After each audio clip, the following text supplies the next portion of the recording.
Yeah, I mean, you've got it there on your screen. For lower prices, you've got to keep coal open. But are we actually stuck on this path? I mean, how likely is it we're going to keep the coal-fired power stations open? We're not going to build another one. So how are we going to avoid the inevitable energy shortages?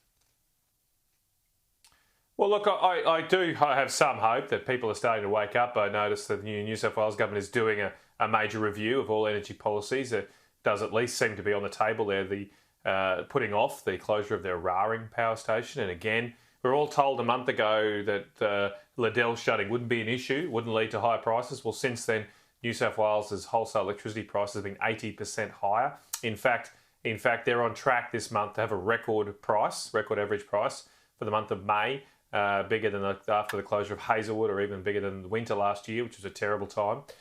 So it's been another complete failure on the part of those that think they know better about energy systems.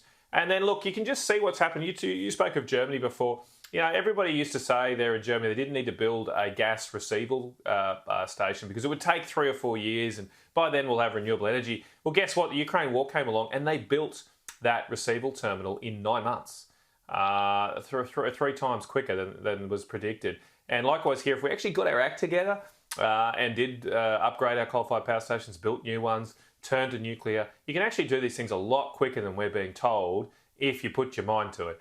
Now, hopefully, we can put our mind to it before we end up with major blackouts or disruptions, because that's the other way. We go through the school of hard knocks, but that's very painful for all.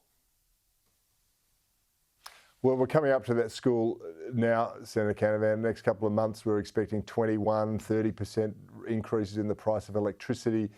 Do you think that's going to push people to the breaking point where they're finally going to say, the game is up, this is outrageous? Well, look, I think, you're seeing that in what people say back to pollsters now, and I don't want this whole system to be run by pollsters, but the biggest issue for people clearly is how they pay their bills. And so any political party that can come forward with a policy that helps and makes it easier for people to pay their bills is going to do okay. And I just think hopefully on our side of politics, Liberal National Party, that's what we get back to focusing on. We're at our best when we focus on helping people in practical ways to make their lives easier and better. And one way we can do that is to get behind reliable power systems. Now, give Peter Dutton a lot of credit. He's talking about nuclear energy. That's great. But I don't think we can just leave coal and gas. We need to install all forms of power. A big country with big power needs, a big manufacturing sector. And there's never going to be one horse for all courses. And I'm not against solar and wind. We should invest in those too. But we should just not put aside any form of power, because the cost of that is that everybody pays more and we might not even be able to keep the lights on in any case. Yeah, you said credit to Peter Dutton. I say credit to you, Senator Canavan, because you've been on about this. You've been warning us about it for a very, very long time.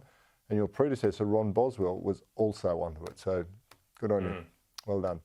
Thanks for joining me on Bernardi tonight.